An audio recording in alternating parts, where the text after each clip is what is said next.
Apakah benar kalau kalian menabrak serangga ketika berkendara, kalian akan meninggal seketika? Menurut sebuah penelitian, bagian terlemah dari tubuh adalah bagian leher. Kalau kalian menerima tekanan sebanyak 34 kilo di bagian leher kalian, kalian akan susah untuk bernafas dan kalian akan meninggal. Nah, karena itulah dilakukan penelitian di mana para peneliti akan memberikan sensor pada sebuah boneka. Kemudian mereka menabrak serangga yang pertama adalah lalat, dan mereka melihat kalau ini tidak terlalu kuat untuk membuat orang menjadi cedera karena hanya menerima beban sebanyak 4,5 kilo. Kemudian diganti serangga yang lebih besar. Rupanya ini juga tidak cukup kuat karena efeknya itu hanya 17 kilo. Dan rupanya di percobaan yang ketiga, ketika serangganya ini diubah menjadi yang lebih besar, besarnya itu sampai 10 cm, ini sangat fatal sekali karena tekanannya itu sampai 45 kilo. Kalau kalian berkendara dan kalian ditabrak serangga ini, dijamin kalian pasti akan tewas di tempat, guys. Jadi kalau kalian berkendara menggunakan motor, sangat berbahaya bila serangga menabrak bagian leher kalian. Apakah benar seorang ninja bisa menangkap anak panah hanya menggunakan tangan kosong? Nah, untuk membuktikan rumor ini, dua orang ilmuwan akan langsung saja mempraktekkan bagaimana cara menangkap anak panah menggunakan tangan kosong. Apakah benar-benar bisa?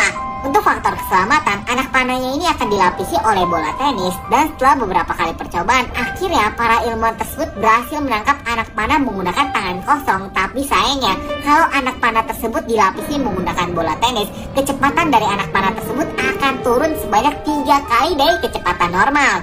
Sehingga di percobaan yang kedua, mereka akan menggunakan anak panah yang asli, dan untuk menangkapnya mereka akan membuat tangan robot dengan kecepatan manusia, dan mereka mengambil sampel kecepatan ahli bela diri. Dan setelah mereka membuatnya, rupanya ini tidak bisa menangkap anak panah. Barulah ketika tangan buatan ini dipercepat 5 kali baru bisa menangkap anak panah. Dengan kecepatan manusia tidak mungkin menangkap anak panah yang sedang melayang. Apakah benar salah satu cara tercepat untuk menghancurkan gembok adalah menuangkan nitrogen cair dan langsung menghantamnya ketika beku? Nah, untuk membuktikan hal tersebut langsung saja kita tonton video ini. Nah, dalam percobaan ini para ilmuwan langsung mencoba membuka gembok tersebut tanpa menggunakan nitrogen. Rupanya ketika mereka mencoba untuk membukanya, ini bisa tapi sangat sulit. Dan ketika mereka menuangkan nitrogen cair, ini sekali pukul aja langsung gembok tersebut hancur, guys. Dari percobaan yang kedua, mereka menggunakan gembok yang jauh lebih besar sehingga kekuatannya itu juga jauh lebih besar dan digembokkan di pintu kontainer. Ketika mereka mencoba menghancurkan gembok tersebut tanpa menggunakan nitrogen cair, mereka mengatakan ini hampir tidak mungkin karena gemboknya ini sangat kuat sekali. Bahkan ini gagangnya yang hancur, bukan gemboknya. Jadi bisa kita lihat di sini nih, ini gagangnya yang hancur, bukan gemboknya yang kebuka. Nah, barulah di percobaan yang ketiga mereka menuangkan nitrogen cair di gembok yang besar dan beberapa kali hantam gembok tersebut langsung terbuka.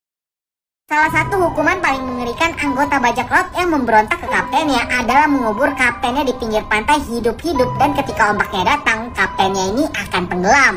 Nah, di dalam percobaan ini, para ilmuwan akan membuktikan apakah mungkin kapten bajak laut yang dikubur hidup-hidup di pinggir pantai tersebut bisa menggali tubuhnya untuk keluar dan selamat dari hukuman ini.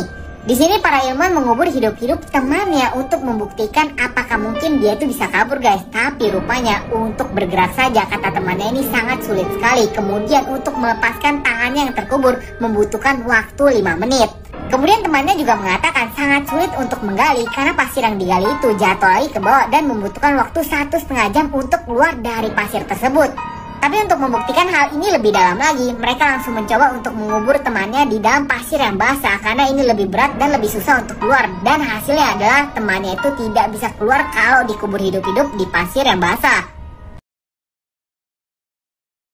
Siluman yang berasal dari Jepang yang memiliki kebiasaan aneh membersihkan toilet kotor kalian. Akaname adalah yokai atau siluman yang berasal dari Jepang yang memiliki arti nama penjilat kotoran atau penjilat merah, di mana bentuknya itu adalah siluman dengan warna kulit merah, lidah panjang yang memiliki kebiasaan untuk membersihkan toilet kotor kalian. Akaname berbeda dengan siluman lainnya, di mana mereka itu tidak memiliki keinginan untuk mengganggu manusia, atau lebih tepatnya, mereka ini takut dengan kehadiran manusia, sehingga mereka itu tinggal di toilet kotor kalian dan baru keluar pada malam hari untuk mulai menjilat kotoran yang ada di toilet kalian. Kemunculan dari Akaname sering digambarkan dengan suara dan aroma yang berbeda, sehingga kalau pada malam hari kalian sering mendengar suara aneh dari toilet kotor kalian. Mungkin saja ini adalah suara dari Akaname yang sedang menjilat kotoran yang ada di toilet kalian. Jadi kalau kalian mendengar suara aneh dari toilet kalian pada malam hari, lebih baik didiamkan saja, guys. Mungkin ini adalah Akaname.